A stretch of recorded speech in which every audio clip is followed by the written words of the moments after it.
Hi boys and girls, today's story is Rudolph the Red-Nosed Reindeer, and that's the original story version from 1939 in poetry form. 'Twas the day before Christmas, and all through the hills the reindeer were playing, enjoying their spills, while every so often they'd stop to call names at one little deer not allowed in their games. Ha ha, look at Rudolph, his nose is a sight. It's red as a beet, twice as big, twice as bright. While Rudolph just cried, what else could he do? He knew that the things they were saying were true. Where most reindeers' noses are brownish and tiny, poor Rudolph's was red, very large and quite shiny. In daylight it sparkled, the picture shows that. At nighttime it glowed like the eyes of a cat.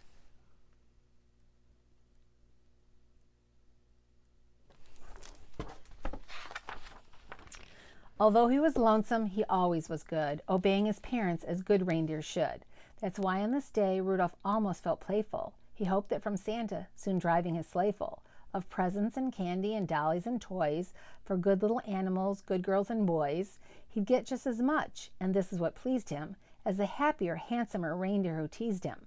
So as night and a fog hid the world like a hood, he went to bed hopeful. He knew he'd been good.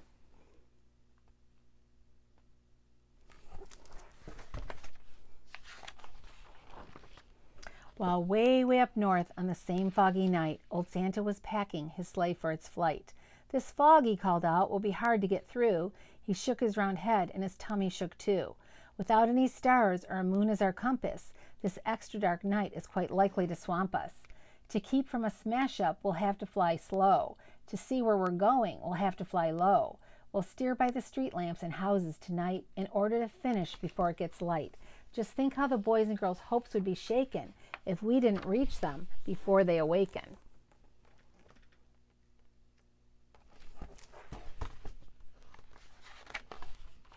Come Dasher, come Dancer, come Prancer and Vixen, come Comet, come Cupid, come Donner and Blitzen. Be quick with your suppers, get hitched in a hurry. You too will find fog a delay and a worry.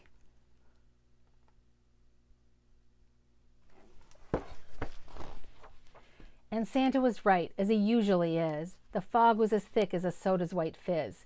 He tangled in treetops again and again, and barely missed hitting a huge speeding plane. Just not getting lost needed all Santa's skill, with street signs and numbers more difficult still. He still made good speed with much twisting and turning, as long as the street lamps and house lights were burning. At each house first checking what people might live there, he'd quickly pick out the right presents to give there.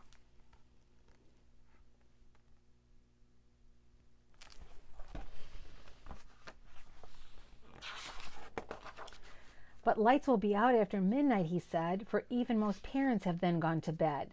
Because it might wake them, a match was denied him. Oh my, how he wished for just one star to guide him. Through dark streets and houses, old Santa did poorly. He now picked the presents, more slowly, less surely. He really was worried, for what would he do if folks started waking before he was through?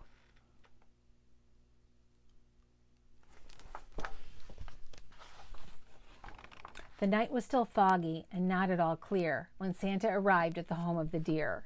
Onto the roof with the clouds all around it, he searched for the chimney and finally found it. The room he came down in was blacker than ink. He went for a chair, but it turned out a sink. The first reindeer bedroom was so very black, he tripped on the rug and burst open his pack, so dark that he had to move close to the bed and peek very hard at the sleeping deer's head. Before he could choose the right kind of toy, a doll for a girl or a train for a boy.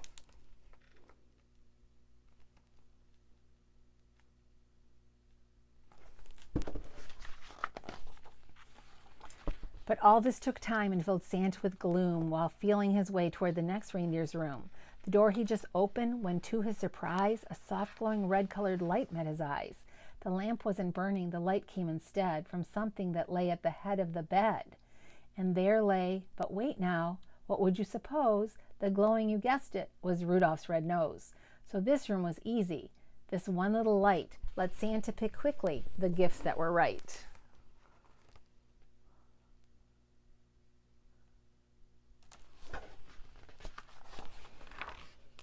How happy he was till he went out the door. The rest of the house was as black as before. so black that it made every step a dark mystery, and then came the greatest idea in all history.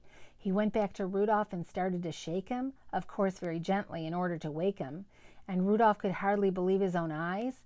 You can just imagine his joy and surprise at seeing who stood there a paw's length away and told of the darkness and fog and delay and Santa's great worry that children might waken before his complete Christmas trip had been taken.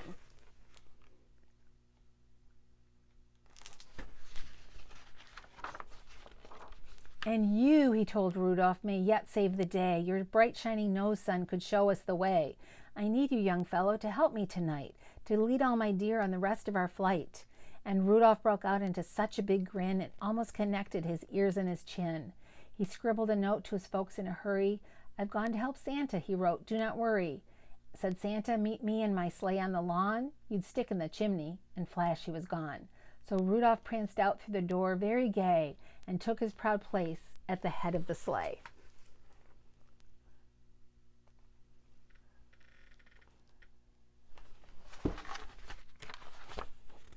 The rest of the night, well, what would you guess? Old Santa's idea was a brilliant success, and brilliant was almost no word for the way that Rudolph directed the deer in the sleigh.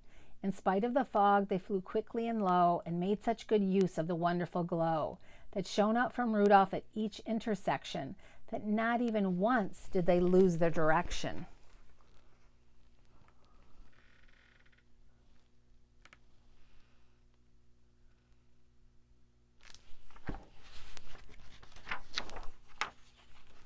At all of the houses and streets with a sign on them, the sleigh flew real low so Rudolph could shine on them. To tell who lived there and just what to give whom, they'd stop by each window and peek in the room. Old Santa knew always which children were good and minded their parents and ate as they should. So Santa would pick out the gift that was right, with Rudolph close by, making just enough light. It all went so fast that before it was day, the very last present was given away. The very last stocking was filled to the top, just as the sun was preparing to pop.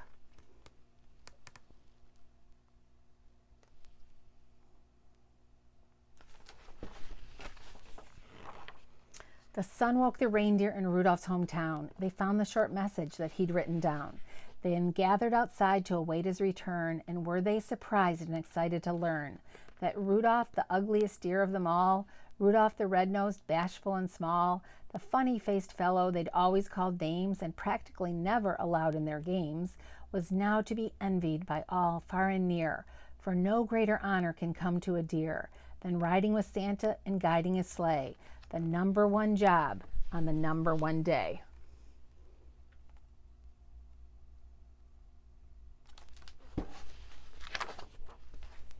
The sleigh and its reindeer soon came into view, and Rudolph still led them as downward they flew.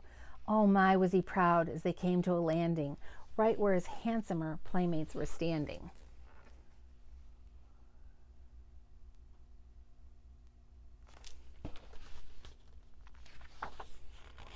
The same deer who used to do nothing but tease him would now have done anything only to please him. They felt even sorrier they had been bad when Santa said, Rudolph, I never have had a deer quite so brave or so brilliant as you at fighting black fog and at steering me through. By you last night's journey was actually bossed. Without you, I'm certain we'd all have been lost. I hope you'll continue to keep us from grief on future dark trips as my commander-in-chief. While Rudolph just blushed from his head to his toes till all of his fur was as red as his nose.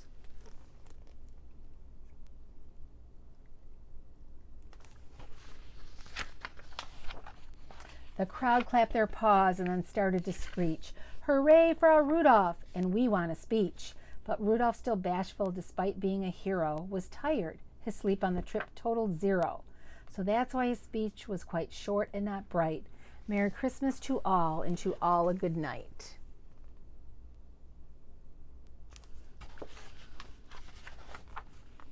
And that's why, whenever it's foggy and gray, it's Rudolph the Red-Nosed who guides Santa's sleigh. Be listening this Christmas, but don't make a peep, 'cause that late at night children should be asleep. The very first sound that you'll hear on the roof, that is if there's fog, will be Rudolph's small hoof. And soon after that, if you're still as a mouse, you may hear a swish as he flies around the house and shines enough light to give Santa a view of you in your room. And when they're all through, You may hear them call as they drive out of sight, "Merry Christmas to all, and to all a good night." And that's the end of the story. Hope you enjoyed it.